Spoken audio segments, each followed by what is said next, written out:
तुम्ही एखाद्या लग्नामध्ये किंवा एखाद्या कार्यक्रमात जेव्हा जेवायला गेला असाल तर ते जेवल्यानंतर तुम्हाला कधी मळमळ झाली आहे का?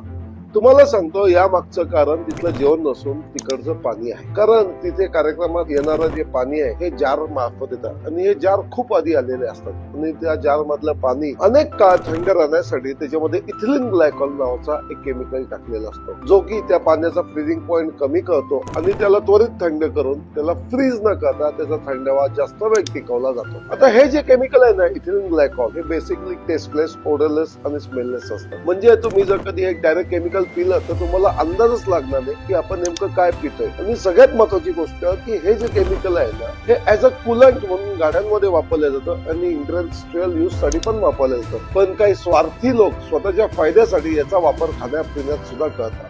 आपल्या पाहुण्यांना या गोष्टीची एवढी मदत नसते, त्यामुळे तुमच्या घरी जर कधी कार्यक्रम असेल तर तुम्ही स्वतःहून अशा गोष्टींची काळजी घ्या आणि असे इथिलीन ग्लायकॉलचे जार घ्यायचे टाळा.